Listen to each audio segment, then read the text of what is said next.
Hello, I am Juan Ferrer, Director and Curator of the Museo del Hongo, and I will guide you in this journey through Vigilantes, our second exhibition. Please feel free to move your camera around while we go. After our first exhibition in Santiago de Chile in 2016, we decided that the idea for the next one should be to grow edible mushrooms inside an arts museum. The idea was very radical because of conservation and archival issues. It seemed impossible to bring these two worlds together. However, in the south of Chile, there's a one-of-a-kind museum, the Museo de Arte Contemporáneo de Valdivia, that was not unknown to fungi. They already grew restlessly up its walls, taking advantage of the permanent humidity that characterizes the space.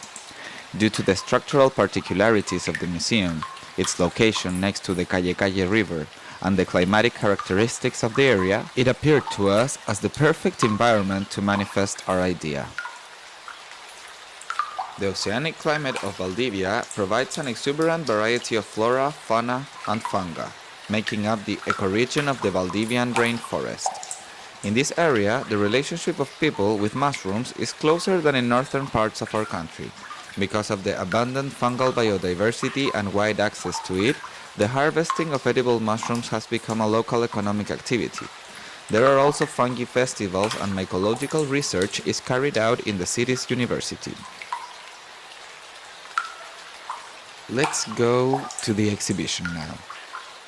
The underground vaults of the Museo de Arte Contemporáneo de Valdivia allowed us to descend into the darkness, where the mycelium lives, the body of the fungus composed of fine filaments called hyphae. Mycelium lives underground and inside plants, decomposing organic matter, so it is often invisible to our eyes. Their reproductive bodies, the mushrooms, are the containers of the spores that arise from the interior to release to the outside the fungal equivalent of the seed, the spore, and thus continue their life cycle.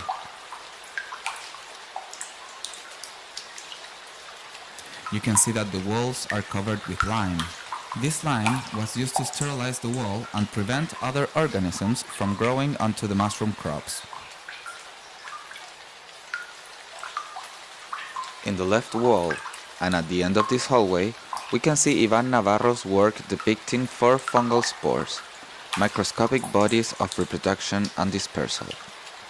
The spores can survive for long periods of time under adverse conditions.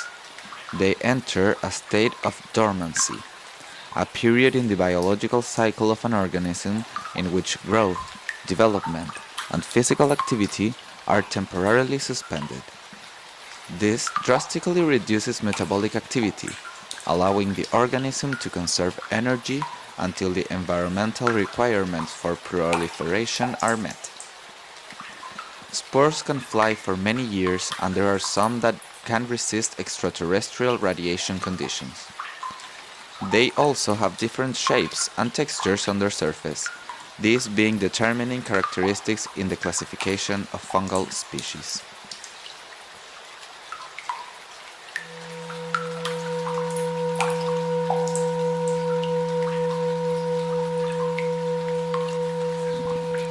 Now, let's go inside the first vault, where the mushrooms were grown and 2 vigilantes are watching them.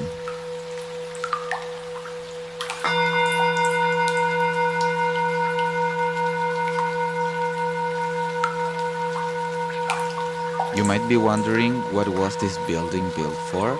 Well, I can tell you that the building dates from the mid-19th century, and it was a brewery, so fungi always had inhabited this place.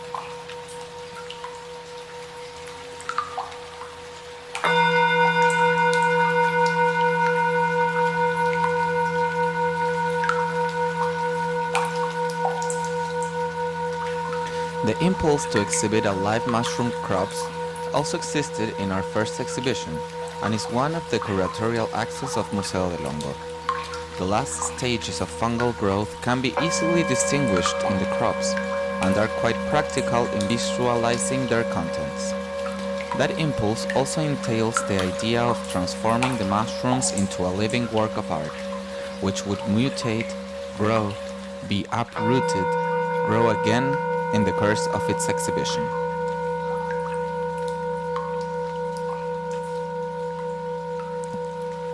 For this experience, we wanted to show how Agaricus bisporus and Pleurotus austriatus, the Paris and oyster mushrooms, two of the most commercialized mushrooms in the world, grow.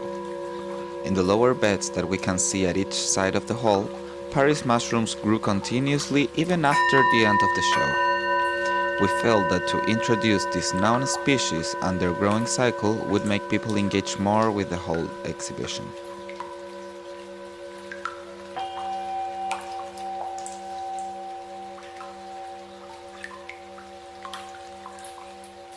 The first vigilante lights up everything around it, the 6 smaller crops that precede it, and the long crops that continues the journey.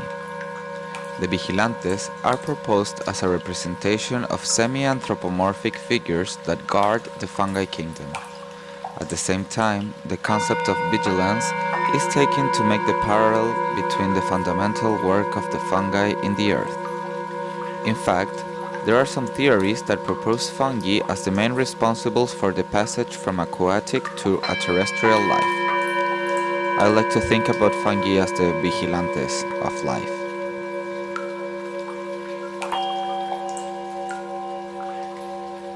The second apparition of the Museo del Hongo occurs in time of change for the Museo de Arte Contemporáneo de Valdivia. It would close its doors for 24 months to be rebuilt after 24 uninterrupted years of operation. Symbolically, we reach the end of this cycle of the museum, filling it with life to receive this new and great stage, where it will become the largest museum of contemporary art in the south of Chile.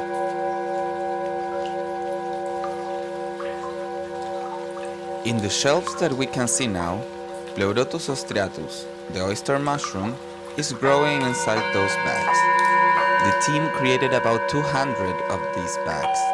They sterilized all the straw, the substrate of the fungus, to further inoculate it with the Pleurotus mycelium.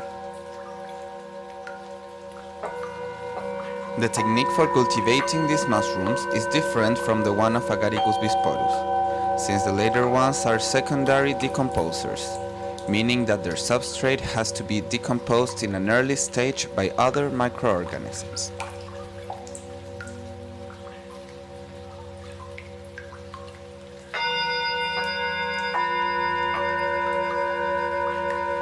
The idea of showing live mushrooms is also born from some guidelines of contextual art, a putting into art of reality in order to give women and men an account of their material framework of existence.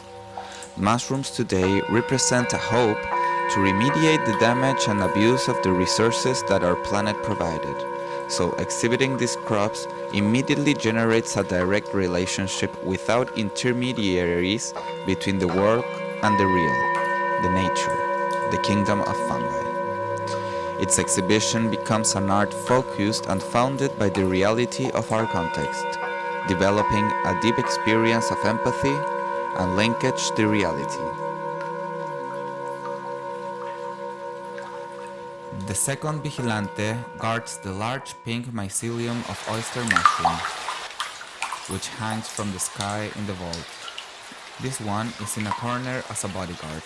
After passing by the bagged crops of Pleurotus austriatus, we meet this vigilante in a festive posture, because the encounter in the forest or other habitat with a mushroom is a unique encounter, of a precise coincidence. For the same reason, every year new and more species of mushrooms are found in the world. The pink oyster mushroom, or Pleurotus de Jamor, was grown with a different technique, as you can see, a very big bag. The conditions were not that great for this mycelium, so it grew just a little mushy. Now let's go back through the 50 meters long vault to the last vigilante. I would like to say while we go that I hope that this journey through vigilantes encouraged you to enter the enigmatic fungi kingdom, because they help us to reconnect with nature in so many practical and philosophical ways, that will help us understand reality and our own existence as a series of hyperlinked events, and that the only thing that will save us is the balance between the parts. And I would also like to thank the team, Nicolás Ayarce, Rosario Ureta, Sebastián González, who's holding the camera, Daniela Onguita Morales Guzmán, Mutantes Valdivia, the Fungi Foundation, Pipo Verguño, and Ivan Navarro, of course, the artist, the team of the Museo de Arte Contemporáneo de Valdivia, and many other volunteers and special people that this project connected. We have reached the second vault. In this vault, the performance Dormancia, that you will see at the end of this tour, occurred at the closure event of the exhibition, and it was performed by José Videgaín and Futuro Fósil, who will also present a new performance in our Garden for Arts Electrónica 2020. I would like to thank the festival and Ministerio de las Culturas de Chile for this opportunity of showcasing our work worldwide.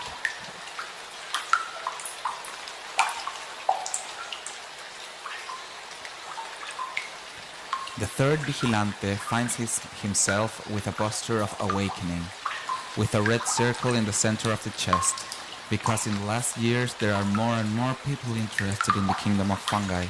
The mycelium is connecting all the actors, and there are more and more applications that are being given to the fungi, and that show that this is the time, this is the moment in which we should investigate them.